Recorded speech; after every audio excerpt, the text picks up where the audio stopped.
सन्माननीय विचारमंच आणि उपस्थित सर्व सहकारी बांधवांनो, एक हिंदी मध्ये म्हण आहे, भूल से गई वो हौफ से वापस नहीं आई. त्या कृती समितीचं काहीच तसंच झालेलं आहे आणि म्हणून कदाचित लाईव्ह व्हिडिओ, लाईव्ह फेसबुक हे गेल्या 2-3 महिन्यापासून आपण सातत्यानं बघत आहोत. परंतु ही यांना आठवण त्यावेळेला येते ज्यावेळेला शशांकराव यांना झोपेतून, कुंभकर्णाच्या झोपेतून उठवतात, त्यावेळेला हे उठून फेसबुक आणि ट्विटर वरती वगैरे येतात. जर का शशांकराव आंदोलन करत नाही, मग ते गेल्या वर्षी नोव्हेंबर मध्ये असेल किंवा आत्ताच नुकतंच जे आंदोलन झालं ते असेल, ते जर शशांकरावांनी केलं नसतं तर आजची मीटिंग सुद्धा ही तातडीने घेण्यात आली असती का, याचा आपण सर्वांनी विचार करणं गरजेचं आहे. मित्रांनो, ज्या काही फेसबुक वाले युनियन आहेत, कारण रावसाहेबांना आम्ही म्हणतो तुम्ही व्हिडिओ बनवून टाका, ते बोलतात मला नाही जमत. अर्थात ही प्रत्येकालाच त्याला जमते असे नाही. काही लोक प्रत्यक्ष फील्डवरती उतरून काम करणारे असतात, ते फील्डवरतीच योग्य वाटतात आणि तशापैकी आपलं नेतृत्व आहे.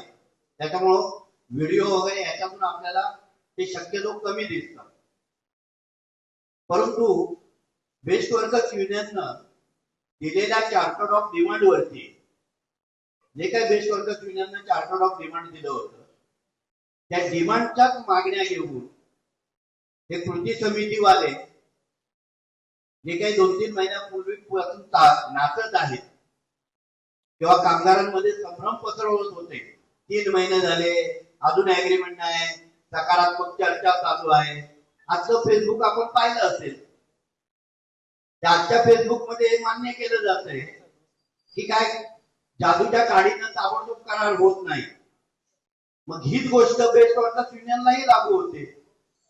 परंतु श्रेयवादाचा भाग आहे, श्रेय मिळालं पाहिजे म्हणून बेस्ट वर्कर्स युनियननं ठेवलेल्या मागण्या घेऊन, स्वतःच्या लिखित मागण्या नाहीत कुठे, दुसऱ्याचं उसणवारी करायची, दुसऱ्याच्या पोराला मांडीवरती घ्यायचं आणि स्वतःचं बाळ आहे म्हणून त्याला गोंजारलं तर ते स्वतःचं बाळ होत नसतं. तसाच प्रकार आहे. कालच्या उपोषणाच्या वेळेला रावसाहेबांना जे काही मॅनेजमेंट कडून त्यांच्या 5 मागण्यांपैकी 3 मागण्या मान्य करत असलेल्याचं माननीय शेट्टी मॅडम महाव्यवस्थापक यांनी पत्र दिलं आणि त्या पत्रानुसार तातडीनं युनियन, महाव्यवस्थापक आणि बेस्ट समिती अध्यक्ष यांची संयुक्त सभा होईल असं ठरलं आणि त्यानुसार आजची सभा पार पडलेली आहे. जर शशांकराव उपोषण केलं नसतं तर हे कृती समितीवाले आपल्यापर्यंत काय पोचवत होते की 31 डिसेंबर पर्यंत थांबायला शशांकरावांना हरकत काय आहे. म्हणजे ह्यांचा ऍग्रीमेंट करायचा हेतू कधी होता? 31 डिसेंबर नंतर. मग आज जर आपल्या पदरात काही पडत असेल तर ते कोणामुळे पडतंय? बरोबर आहे ना? मग ह्या सगळ्यात करता करवीचा पोट आणि हेच ज्यांना त्या कृती समितीला सांगा की आमचा करता करवीचा, आमचा पोषणहार हे शशांकराव आहेत, तुम्ही नाही तर तुम्ही हे बाजार करून द्या. हे त्यांना प्रत्येक कामगारांना निक्षून सांगितलं पाहिजे. मित्रांनो, पावसाळ्यामध्ये छत्र्या उभ्या राहतात, त्या काळ्या छत्र्या नाही म्हणत आहे मी, कारण तुम्ही आम्ही सगळे शेतकऱ्याची पोरं आहोत आणि शेतकऱ्याच्या पोराला माहिती आहे छत्र्या कुठल्या असतात. कुठल्या असतात?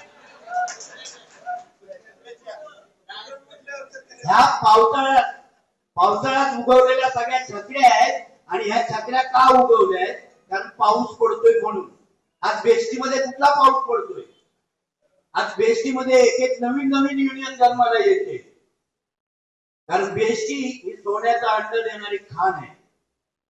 मुंबई सारख्या विभागामध्ये बेस्टीच्या शेकडो एकर जमिनी असलेल्या, मोक्याच्या ठिकाणी असलेल्या जमिनी या जमिनीवरती या जिदारांची या ठिकाणी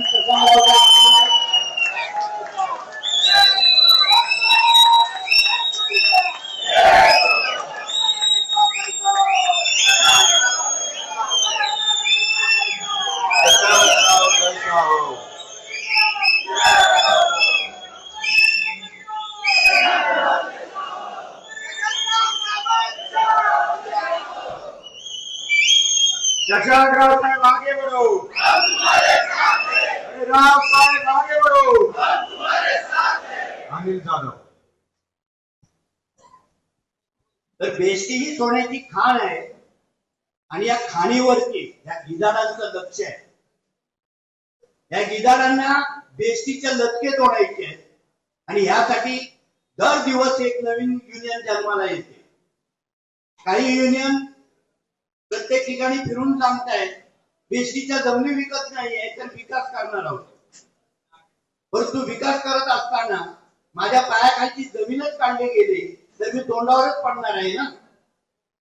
याचा आपण विचार केला पाहिजे आणि ह्या गोष्टीचा विचार करून जर यांना धडा शिकवायचा असेल तर आपल्या हातात एक हत्यार असतं आणि ते हत्यार म्हणजे तुमची सहमती। मेंबरशिपच्या बाबतीत तुम्ही दिलेली सहमती। मी 1988 ला बीएसटी मध्ये लागलो त्यावेळेला बीएसटी मध्ये सोन्याचे दिवस होते। बीएसटी मध्ये सोन्याचे दिवस होते। त्या सोन्याच्या दिवसांना पालटवलं कोणी? 30 वर्ष बीएसटीच्या सत्तेमध्ये बसलेली बेस्ट कामगार शिवसेना नावाचा जो पक्ष आहे त्या पक्षाची युनियन आणि त्या पक्षानं बेस्टीला रसातळाला नेण्याचं काम केलेलं आहे। यावेळेला तुम्ही त्यांना दाखवून दिलं। मित्रांनो, नेता असा असावा लागतो की ज्याला आपली जशी आई असते, आईला कळतं माझ्या मुलाला भूक लागले, तिला पाणी देणं गरजेचं आहे, त्याला दूध पाजणं गरजेचं आहे। नेता असा असावा लागतो की ज्याला कामगारांच्या वेदना कळतात, जो कामगारांसाठी जगतो, कामगारांसाठी लढतो, तो खरा नेता। कामगारांच्या खांद्यावर बंदूक ठेवून 3 दिवसाचा अभूतपूर्व म्हणे ऐतिहासिक संप केला आणि मिळवलं काय तर 2 आणि 3 हजार रुपये। ते पण कधी काहींना आलेले नाही, टेम्पररी कामगार आहे त्यांना नाही, म्हणजे आमच्या सप्लाय विभागामध्ये टेम्पररी कामगार आहेत त्यांना ते आलेले नाहीये। जे वेटलीद्वारे कामगार आहेत त्यांना 2000 आलेले नाहीत। समान काम समान दामाची तिथं अंमलबजावणी होत नाही। ऍग्रीमेंट ताबडतोब करणार असं सांगणारी जी मंडळी होती कृती समिती, त्याला मी कुंती समिती म्हणतो। कुंतत राहणारे ते कुंती समिती, त्या कुंती समितीनं लोकांना सांगितले होते रावसाहेबांचं उपोषण चालू असताना की डिसेंबर पर्यंत थांबा, आमच्या चर्चा चालू आहे। अरे आजपर्यंत तुमची चर्चा 1 तारखेनंतर झालीच कुठे?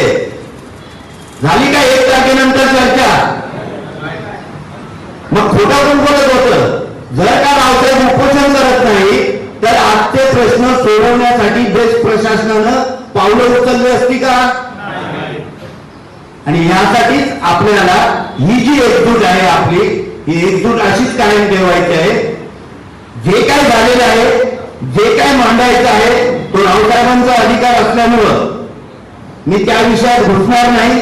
मी फक्त आपणास एवढंच सांगेन की जर बेस्ट वाचवायची असेल, जर आपल्याला आपल्या नोकऱ्या अबाधित ठेवायचं असतील, आपल्या मुलांचं आयुष्य आणि भविष्य घडवायचं असेल तर ह्या ज्या बाजार मुंग्यात युनियन आहेत, पावसाळ्यात उगवणाऱ्या छत्र्या आहेत, या छत्र्यांचा कायमचा बंदोबस्त करा, यांना मोडून काढा। एवढं बोलतो आणि इथंच थांबतो। जय हिंद, जय भारत।